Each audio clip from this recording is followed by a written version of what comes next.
قوم نے نہیں مانگے تھے کہ ہمیں دال اور کوکمبر، ککڑی، پیاز؟ آپ نے کبھی یہ نہیں سوچا کہ وہ کیا چیز میٹافوریکل بھی ہے، مطلب ایک دوسری میننگ بھی نکلتے ہیں کہ وہ خالی دال سبزی کی نہیں کہہ رہے تھے، وہ جلدی رزلٹ چاہ رہے تھے، کیونکہ یہ پودے بہت جلدی رزلٹس دیتے ہیں، لگا 2-4 دن میں اس کے پھل نکلے آتے۔ اور اللہ تعالیٰ اس میں بات کر رہا ہے انار کی، کھجوروں کی، جو بہت بعد ٹائم کے بعد لانگ لاسٹنگ ہوتے ہیں اور نکلتے ہیں، دیر میں رزلٹس آتا ہے ان پودوں کا۔ تو بہت اچھی میننگ بھی نکل کے آتے ہیں قرآن سے۔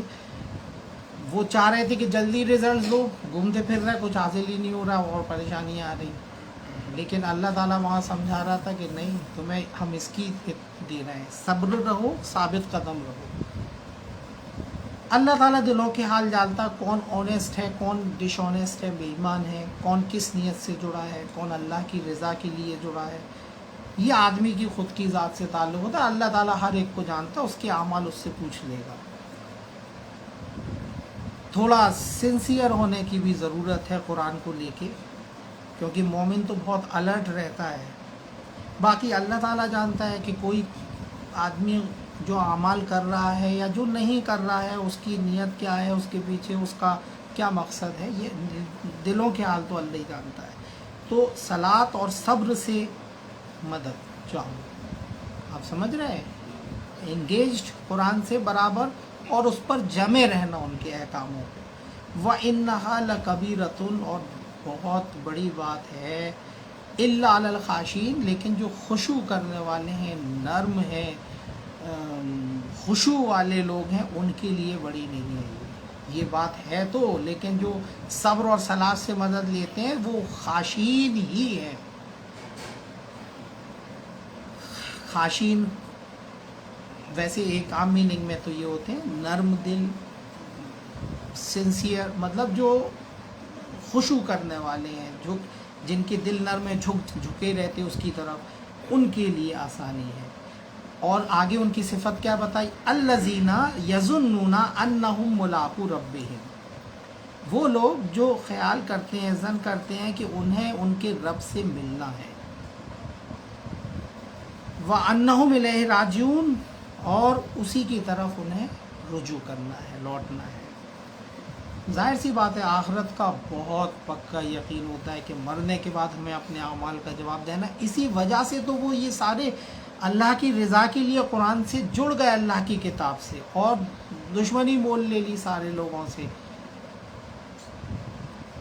تو الذین یظنون انہم ملاقو ربہم، انہیں اپنے رب سے ملنا ہے، یہ خیال ان کا رہتا ہے، وانہم الیہ راجعون، اور اسی کی طرف انہیں لوٹنا ہے۔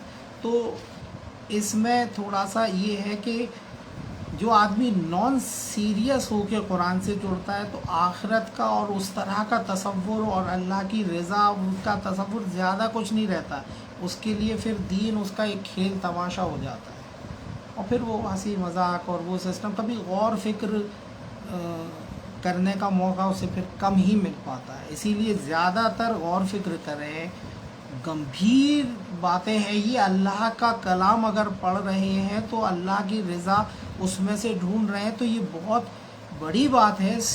یہ کسی آدمی کا کلام لکھا ہوا نہیں ہے کہ اس کی بات کو انکار کر دیا جائے، آسانی سے نیگلیکٹ کر دیا جائے، ہنسی مذاق میں لے لیا جائے، یہ رب العالمین کا کلام ہے۔